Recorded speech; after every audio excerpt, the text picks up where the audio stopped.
Choosing a new pair of wheels for your road bike often means a choice between a shallow rim for lightweight climbing supremacy or a deep section rim for aerodynamics and outright speed.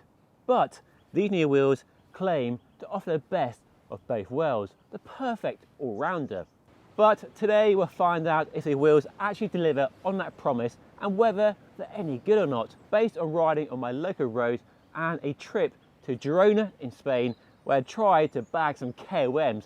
More on that success, or lack of it, later in the video. But first, let me give you an overview of what the wheels are all about. And yes, that's right, your eyes don't deceive you. I am using Italian wheels on an Italian frame with a Japanese group set. Outrageous, I know. Let me know what you think, but leave a comment down below. Right, let's dive in. So these are the brand new Campagnolo Hyperon wheels, which is a name you might remember from the early 2000s. They were one of the early factory built wheels at a time when wheels were assembled from individual hubs, spokes and rims. They were a carbon fibre tubular rim and a climbing dream with a weight of about 1,250 grams. And well, the name has been brought back, both with these wheels and also the Ultra version, which are even lighter and even more expensive. And I love how these wheels look. The glossy finish is super nice, really high quality, classy finish, and I think they look fantastic on my Campagnolo C68. And that glossy finish is achieved not by using lacquer, which adds weight, but the carbon fibre process they use with a single joint process that increases the stiffness and improves durability of the wheels by eliminating potential weaknesses in the wheels. So the rims measure 37mm deep, which does sit between the really low profile shallow rims you can get and the deeper 45 to 50, 60mm deep section aero rims, which are very popular these days. It's a nice in-between all-round promise for this wheel set.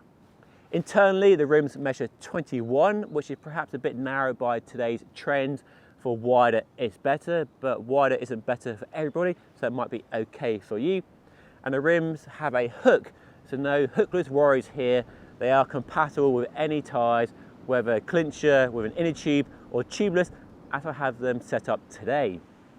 The rims are laced by flat bladed spokes with external nipples, so easy to maintain and straighten the wheels if they go out of true, which they haven't done in my 2 months of testing. And these spokes are laced to the company's own aluminium hub shells with stainless steel bearings. Unfortunately, the wheels are a bit heavier than those originals 20 years ago and weigh 1,340 grams on the scales. And these wheels are about the same price as the NV SES 3.4 wheels, but those cost more money and are made in the US, and the same weight and price more or less as a Reserve 3437, which I reviewed last year. Link to that review down below. So to test these wheels, I fitted some Continental GP 5000 TR tyres, my go-to tubeless tyre these days. Set up tubeless with some Silka sealant and running about 60 psi for my body weight. And I'll be riding them for 2 months, as I said earlier, on both my local roads and also a trip to Girona in Spain, which is a very popular cycling destination in Europe. And there are some lovely climbs around Girona for testing wheels like these. And I tried my best to bag some KOMs on some of the more well-known climbs, but given my lack of fitness relative to a number of pros that live and train on the roads, that was sadly out of the window. But I gave it my best shot, and I certainly can't blame the wheels. They didn't hold me back at all. Their performance was excellent.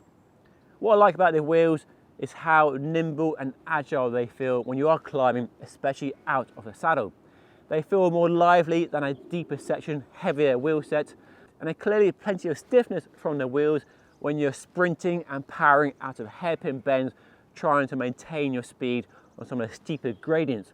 They have a lovely taut, tight feeling and made my Campagnolo C68 feel really lively and just really nice experience, to be honest.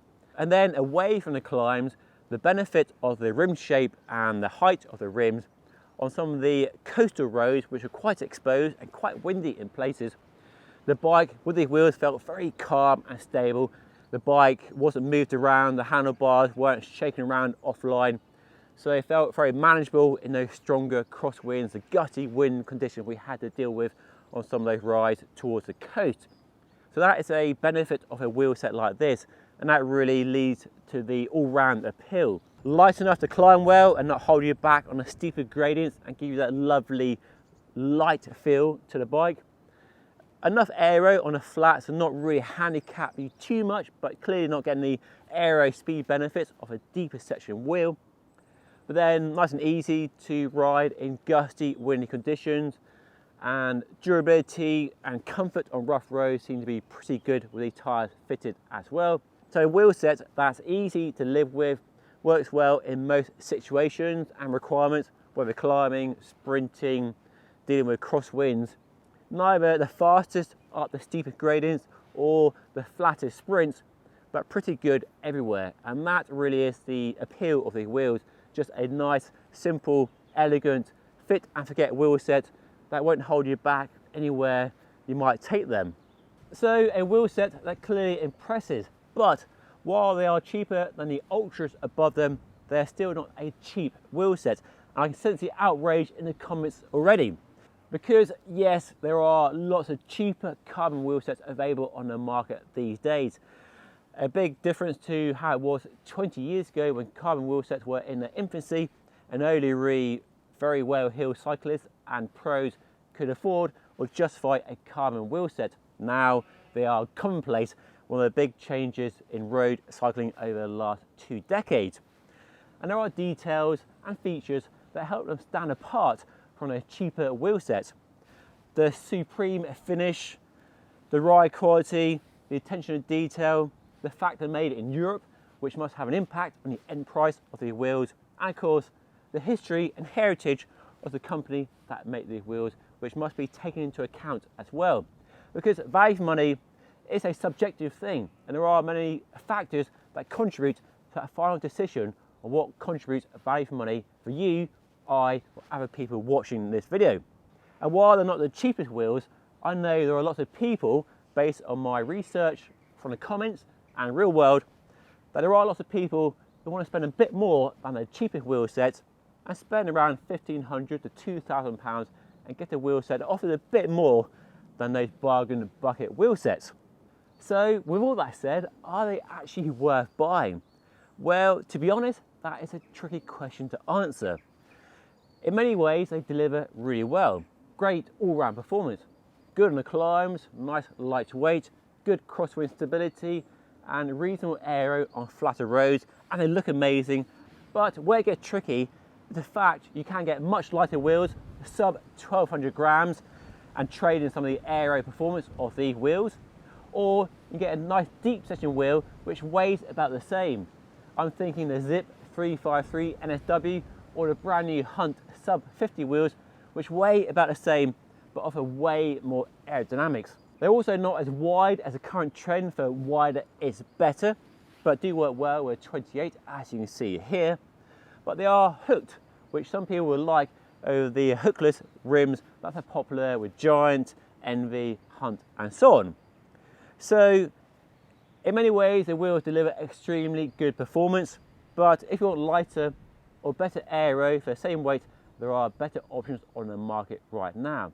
But what a lovely looking set of wheels. For many people, I think they are the perfect wheel set, but not quite the best available if weight or aero is really what you're after with a wheel set upgrade for your road bike.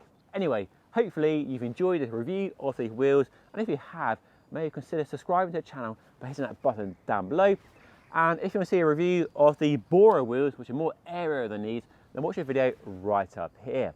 But that is all today. Thank you so much for watching. I'll see you again very soon.